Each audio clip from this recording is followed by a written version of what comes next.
Bidadi township ಯೋಜನೆಗೆ ವಿರೋಧ. ಸರ್ವೆಗೆ ಬಂದ ಅಧಿಕಾರಿಗಳಿಗೆ ಪೊರಕೆಯಿಂದ ಹೊಡೆದ ಗ್ರಾಮಸ್ಥರು.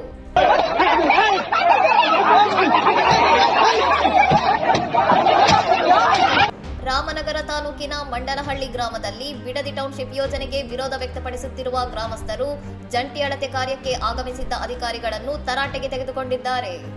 ವಿರೋಧದ ನಡುವೆಯೂ ಸರ್ವೆಗೆ ಮುಂದಾದ ಅಧಿಕಾರಿಗಳಿಗೆ ಮಹಿಳೆಯರು ಪೊರಕೆಯಿಂದ ಹಲ್ಲೆ ನಡೆಸಿದ್ದಲ್ಲದೆ ಇಟ್ಟಿಗೆಯಿಂದ ಹೊಡೆದು 2 ಸರ್ಕಾರಿ ವಾಹನಗಳನ್ನು ಜಖಂಗೊಳಿಸಿ ಆಕ್ರೋಶ ವ್ಯಕ್ತಪಡಿಸಿದ್ದಾರೆ.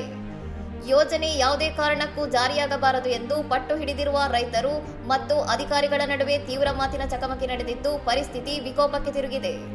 ಉದ್ವಿಗ್ನ ವಾತಾವರಣದ ನಡುವೆ ಪೊಲೀಸರು ಮಧ್ಯಪ್ರವೇಶಿಸಿ ಅಧಿಕಾರಿಗಳನ್ನು ರಕ್ಷಿಸಿ ಸುರಕ್ಷಿತವಾಗಿ ಅಲ್ಲಿಂದ ಕಳುಹಿಸಿಕೊಟ್ಟಿದ್ದಾರೆ.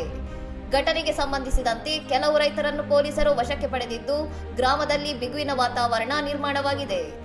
ಈಗಾಗಲೇ ಟೌನ್ಶಿಪ್ ಯೋಜನೆ ಪರ ಮತ್ತು ವಿರೋಧಿ ಗುಂಪುಗಳ ನಡುವೆ ತಿಕ್ಕಾಟಗಳು ನಡೆಯುತ್ತಿದ್ದು ಇದರಿಂದ ರಾಮನಗರ ಸುತ್ತಮುತ್ತಲ ಭಾಗಗಳಲ್ಲಿ ಹಲವು ದಿನಗಳಿಂದ ಅಶಾಂತಿ ನೆಲೆಸಿದೆ. ಇನ್ನಷ್ಟು ಸುದ್ದಿಗಳಿಗಾಗಿ ನೋಡ್ತಾ ಇರಿ ಸೌರಂ ಟಿವಿ.